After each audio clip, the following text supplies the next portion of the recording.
All right, so here we go. We got our rematch for today, and this one I'm doing in post because it was actually a really fun match, albeit it ends up being a failure because Hearthwelger failed, surprisingly so, and you'll see in a bit what I mean. But yeah, this was a actually fantastic map. Well-constructed defense that I came up against here in the rematch. I typically gamble on these rematches, hoping that it's something good. I mean, I'm pretty sure everyone does the same thing. They look at what was brought to offense and then try to figure out if it's worth it or not. This was definitely worth it. Look at this, Raphael. My God. Look at the C skill, 43 speed. This man is clocking numbers as a near save armor, dragon, bulky and slow. 43 speed is very impressive on a armor of this caliber, and I'm sure you could even get even faster with a better A skill. What I would have done had it not been for how fast this Raphael was, I probably would have tried to use the Lapis team, but he's actually faster than my Lapis. My Lapis is 43 base speed, minus speed rather, no merges, no nothing. So Lapis would actually have gotten outsped by that Raphael there, and that would have been an automatic GG's. But I would have loved to see that, but yeah, not gonna happen based on how that Edelgard team is constructed. Lapis would just not have been fast enough to be able to outspeed that Raphael. So that was really the main target here, and that's what prompted me to bring Hearthwelger here. And as you can see, she is fast enough to outspeed and demolish this guy. Fortunately so, but then also you'll see where she failed in a bit. Freya here providing the null miracle, although not necessarily the most beneficial thing right away in terms of the initial matchup against Raphael, but it doesn't matter. It really doesn't matter. But him. Well, I guess he could probably have put a different unit there at the end of the day. He had a few skills that I'm looking to incorporate into my Freya. I'm considering, trying to get reopening on my Freya as well. It seems to be pretty good in terms of a tech option, given that Freya is so slow that he's typically just not getting the follow-up, and it's just more bulk for him. But I don't want to fodder my only Alphons just to do that, and I don't want to pull on the banner that has Alphons on it, because that's just not a great legendary remix banner. So no, I'm not going to do that. But yeah, you'll see the problem here is, or you're seeing that the problem here is Rhea. Rhea is really the one that kind of held out against me here. Not necessarily in this instance where we're trying to go on this turn and clear it from ranged with Yunaka. No, that wasn't the problem. It's the turn 2, as you will see. As we break down this defense and eventually get to turn 2, you'll see that Rhea was really the one that kind of held me up here, and forced me to play in a way that I didn't actually want to make play. And also Loki here with the Ice Lock actually came in really clutch for this opponent. Yeah, very good defense. Can't stress that enough. Say the word. Again, I think this Raphael comes down to matchups, and I just brought a unit that outsped him. But typically, depending on who you're bringing, you might not be able to beat this unit. I'm wondering, actually, you know what I actually forgot to do? Because I was so frustrated at the end of it. It took me like half an hour to try to figure out something to do with this, and I was so frustrated that I forgot to send a friend request here, because I actually wanted to. I don't think I'll ever see this Raphael again in the wild, because I actually wanted to try to test it out against some other calves, in particular Crom, just to see how Crom does into this particular matchup. Crom will probably win the speed check, but I don't think he survives the counterattack. So that's really what I wanted to see. But unfortunately, I'm just not going to be able to test that out. So nevertheless, I'm to be blamed for that. Nevertheless, you're seeing here is a stalemate for now, and what I'm planning on doing, or what I was thinking, is to go in with Hearthfulger and then trying to take out Rhea. So I was trying to position the dance with Peony after the fact. So just trying to make sure the ranges are correct. I was getting blocked by Warp Bubble on Peony, so she was not able to warp to the spot that I needed her to be in order to dance Hearthfulger. But then after some counting and math, I was realizing that I can still get it done if I move back the 2 spaces with the Canto from Future Focus and then dance with Peony, because the warp spaces would be opened up since Raphael was taken out. Still failing to kill the Rhea here. I don't know if this is her activating Miracle or if it's just her surviving. I think it's her activating Miracle, which is unfortunate because, looking at this team, I could probably swap out Active Lookout for Fatal Smoke on this Yunaka, but then she loses her swap shenanigans, which is actually really beneficial. So, I don't know, probably not going to do that. I do have some Fatal Smoke fodder available to me so that I could potentially upgrade a few units, but I don't know. I feel like, I'm probably not the only one that feels like this, but it just comes in and out of the meta so quickly that it's hard to really say that it's worth foddering a specific unit just to get Fatal Smoke. So I don't know if it's really worth it in the end, especially since it doesn't give any stats. Fatal Smoke. It's really just a debuff mechanic, and you're probably better off trying to outsource it, is ultimately what I think. At least if you have limited resources. So you're seeing there that Hearthfulger was failing to take out Rhea, and that was really the main unit that we needed to take out because she was the far save. And in order to get up there and really, close out this defense, Rhea needed to be gone so that Hearthfulger could get into the action of it all. Hearthfulger was also going to be stuck in the middle there, which would have been a problem in terms of, locking a unit out and trying to pin. I had 2 pin options. One was to pin Loki, and the other one was to pin around Ather to box in her and Dimitri. But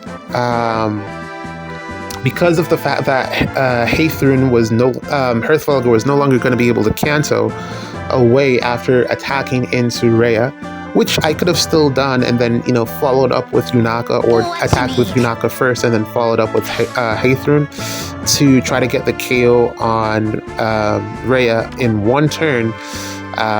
It just wouldn't have been enough actions. So eventually here is where I decided to retreat, which I initially just took as a loss, because the fact that Hearthfulger was failing to take out this Rhea was really just a big disappointment, because this Rhea was really nothing too crazy, especially given the fact that she was running far save and not near save.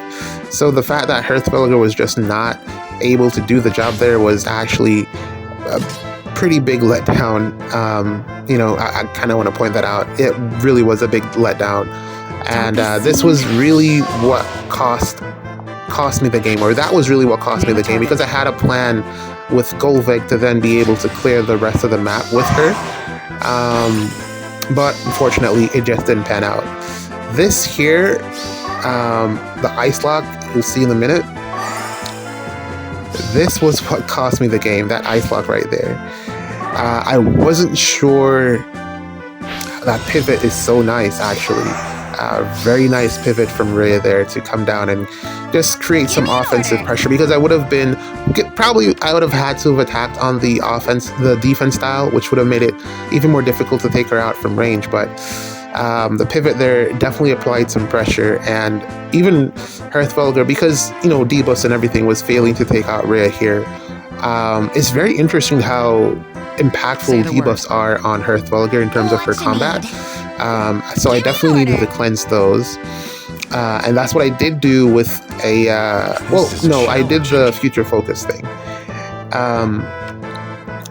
Which So the problem is the ice, and ultimately, I failed to break the log that's below the fortress. If I had broken that log, I would have been able to attack with Lucina, and then from there, I would have had someone else would have been able to break the ice. Or if I didn't use Restore on Hearthvulgar, I think it was. No, I used Restore on... What did I should have broken the ice, looking back at it. I should have broken the ice instead of using Restore, and that's really what cost me the game. I should have broken the ice with Fallen Maria, but I think I ended up using Restore on, I think I want to say, Hearthvulgar, just so that I could get the kill on Rhea. Or was it, I think, well, we'll see in a second who I use Restore on. It could have also been Golveg, which I really didn't need to use the Restore on Golveg. Okay, there we go. It was Hearthvulgar. So yeah, in order to get the KO here, I could have just missed opportunity. I could have gotten an additional 8 attack had I cancelled up. Is it 8? At least 8. No. 3 and 3, 6 plus 4. 10, an additional 10 attack if I had cancelled up with Fallen Maria, which I missed that opportunity. That was just another missed opportunity. The 10 would have been enough to take her out. So yeah, looking back at it, another misplay there. But again, I still think I lost this match the moment that Hearthvulgar failed to take out Rhea on turn 1. And the reason being is, as you'll see in a little bit as we continue here, well, let me just point it out. Ice Lock into Glitter of Light. That was the main thing that essentially lost me the game, which I kind of foresaw it happening because there was just no space to escape. And also the ice, again, the first Ice Lock, this that you're seeing here on your screen, it's just so in my way. And I positioned poorly with Hearthvulgar there because maybe I could have used Peony to try to break some, I don't know, but I still could have done that. I really needed to get Golveg into the game, is essentially because Golveg has the most action, or has the most actions, but that ice right there in front of Freyr, man, that was some really good Ice Lock placement from Loki. The enemy AI did a fantastic job there. Golveg would have failed to take out Ather, which I learned because of another rematch that I did after this, that Golveg fails to take out Ather because of how high her res is. So we do this instead, which, legitimate play, not a bad choice, but it would have meant that I would have had to have attacked from the trap that Freyr is on. Freyr is sitting on a trap currently, and I think that one's the real one. So yeah, it was just failing turn 1 essentially just lost me the game, is I think ultimately what it broke down to. And also a few bad choices on my end, but I think what I'll do is let the rest of this play out, as you'll see, and then I'll just bring up some other talking points.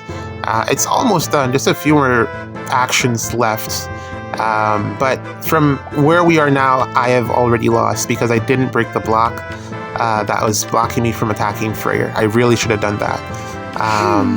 Yeah. So to continue from the previous video, I think we're supposed to be getting a banner tonight, which is always an exciting time. It's always great to get new additions into the game. I'm always excited just to see what they're going to be capable of and what skills and effects they're going to bring into the game. So I'm definitely looking forward to that.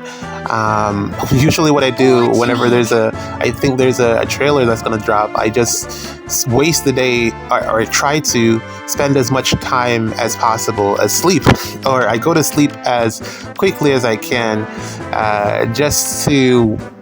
There's no better way to waste time than sleeping, because you don't end up staring at the clock, and you're just resting. You're trying to get as much energy as possible so that you can stay up later, whatever it is that you do at night, or in the morning. I don't know how you.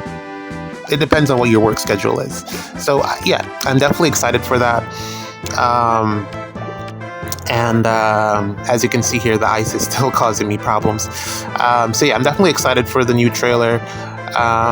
Typically, I always lately, ever since the daylight savings thing, I've been catching these trailers a bit later. But I guess it's for the best because I then get to watch everyone's reaction. All of this, because everyone kind of puts them out a bit late, so I get to just watch everything a bit sooner, which is good for me. More content. I spend way too much time on YouTube. Like, my watch hours are crazy. There's not a day that I am not on YouTube watching something.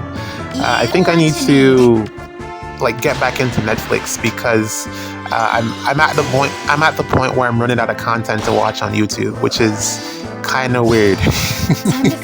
Kind of peculiar. Also, side note to how underwhelming this anime season has been, because I just haven't really been watching a ton of. I guess there are some really good shows, different new seasons of old shows that are currently going on that I just have not been watching because I'm just waiting until they're finished. There's no point in. I think maybe after next week I'll start picking everything up because there's only 1 week left. So the problem here with this map is that I know, just looking at it right now, I know that Loki is going to ice lock on Dimitri and then go into Lin-Ring, Glitter of Light. I can see it happening from this point here. I have already lost the match. I know that. I can't move anyone out of the way, and even if I could, there's no way that I would have been able to move them far enough back to avoid it. As you can see here, she would have covered pretty much all of the range back there. So yeah, she had two options to pick from, and she just picked off my units there. I still think I lost it from turn 1 when Hearthvulgar failed to kill, but the ice lock was really just the icing on the cake. I knew that it was GG's from there. Unfortunate, not enough space to escape into, but what can I say, man? The opponent built a really good map here, and they won. GG's. Congrats to them. Alright, so yeah, you know how it goes. We go again, yet another rematch. My defense has gotten actually battered this week. I've been getting bull towered so, it's given me flashbacks of the Medius days when I had to bring Medius in just to get rid of that problem. But yeah, that's been the primary concern of this particular Ether 8 season, on defense at the very least. There are solutions to it, I could just get rid of Claude. I could just get rid of Claude because he's really offering nothing on defense. He's just sitting there. Well, I guess he is offering actually nothing, to be fair. He's really offering nothing on defense. In terms of stat supports or fatals or Breath of Life, which would actually be a big boon, but there's probably still gaps that you could avoid it depending on where you attack from. But yeah, Claude is in a spot that is just he's really more for providing offensive pressure than anything else. I could even just drop him for Medeus and then still be able to have the team function successfully, barring maybe one unit in the corner. But also it would really change how the team functions. I don't know. I didn't change my defense because I wasn't getting bull tower this much in the previous season, the previous light and dark season that I ran. But this week I am getting bull tower to the face consistently. Hardy Baron is stopping Yunaka from getting the kill on Ather here. But we can fix that because that's what Fallen Maria is here for. It's really good, but that's an understatement, that units like Fallen Maria have been able to take healers, or the fact that she's a healer and she has value. I love that. I really love that I'm still able to use her because she has utility outside of the fact that she's a healer, which is something that they should really, IS is really need to examine more of like how to make healers more versatile than just being healers. And that's, you see a lot of that with Sakura as well, legendary Sakura, who I didn't realize was the first legendary healer. There's mythic Elamine, and now we have legendary Sakura as a healer.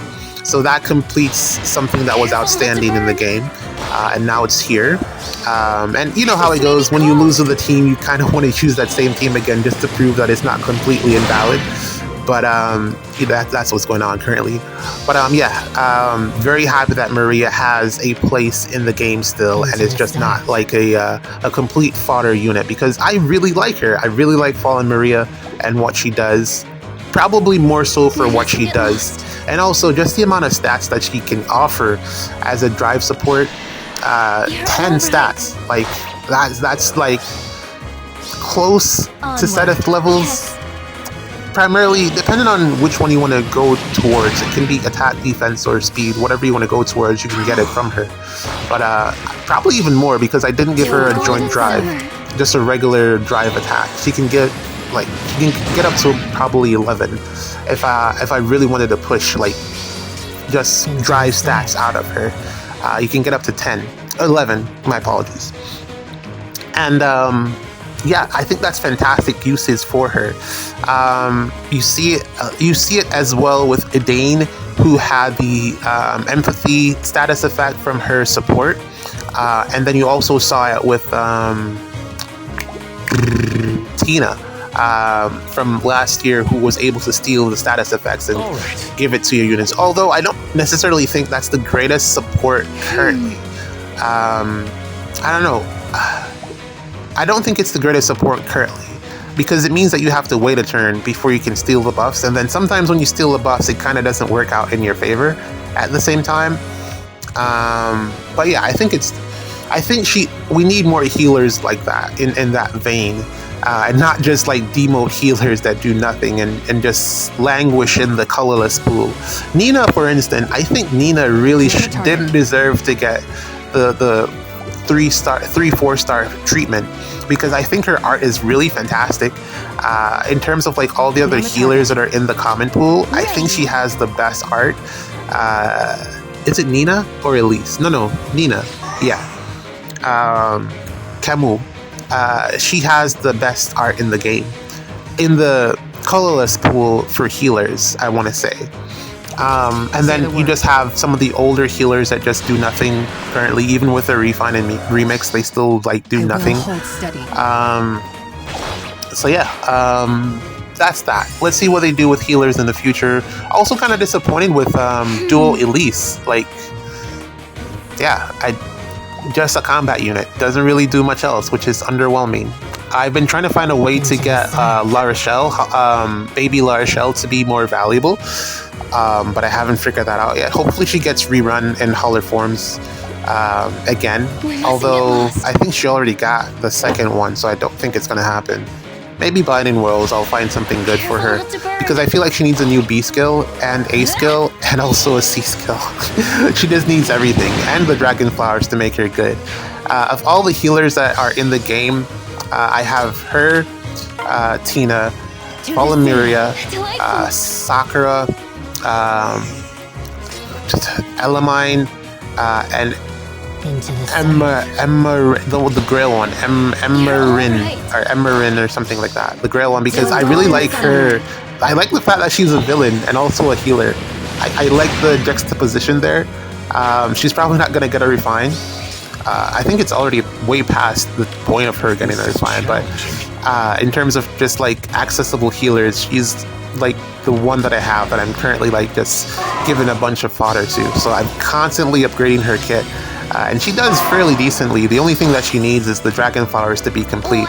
And now that we're getting, hopefully it continues, 2 Binding Worlds tokens, I can like at some point, pick her up and get the Dragon Flowers, as well as some skills to just complete her build. But yeah, looking forward to the trailer. This match is pretty much done. Golvig was able to do the Golvig thing, and yeah, Golvig is still very, very good once the fire save is gone. And I'm actually currently just kind of regretting that I didn't send that friend request, because a plus 10 Raphael is very, very rare, and I do actually want to test against it just to see how good he actually is as a near safe, because I think he's a pretty decent unit. But GG's.